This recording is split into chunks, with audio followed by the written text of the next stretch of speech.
This is a story of a city called Gadbadganj, a city whose disaster calendar remains always full.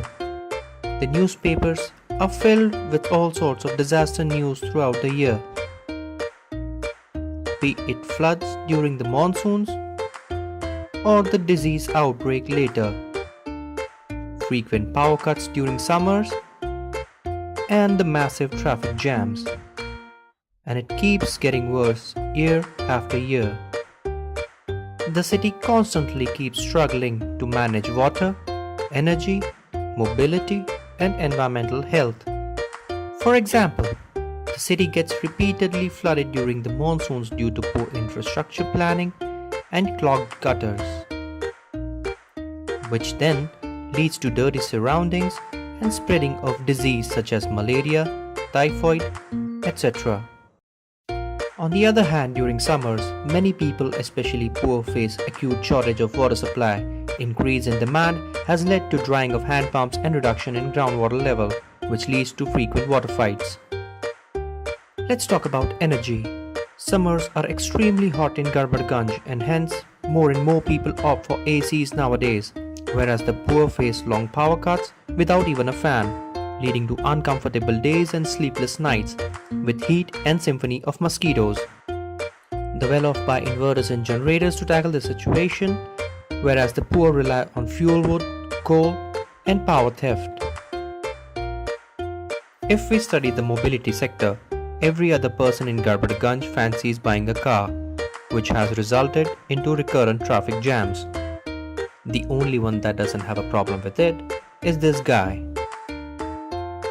And this guy, who is always busy collecting fines instead of managing the traffic and change public's chaotic behavior. Every other person wishes that all others should use public transport so that his car can zoom at full speed towards his destination on time, but at the end, they all end up stuck at one place. Well, you gotta give them the credit for that. At least they all think alike. Abundance of disease and failures in energy, mobility and water create a vicious cycle of declining people's health in Gadbadganj. For example, more vehicles means more traffic jams, means more time wasted on roads, which then leads to low productivity and at the end, increased stress. More vehicles also mean more pollution, less walking, and less walking means more cardiovascular disease, which is again caused by more pollution. More electricity demand and less supply means more coal consumption at power stations, causing more pollution and hence increasing health risks. And we all know about the various water and vector-borne disease outbreaks that come uninvited at discount with floods and waterlogging. So, the question is, what can you do to change this mess? The answer is that we need all hands to save Gadbadganj. We, as a civil society, as government, as private sector, and as communities, need to explore coordinated solutions. Multiple stakeholders can save water by reducing demand at various scales starting from homes to city. Technologies such as rainwater harvesting and low discharge taps are brilliant disruptions. Private sector can work on efficient designs and efficiency of these gadgets and market them to community using government and civil society.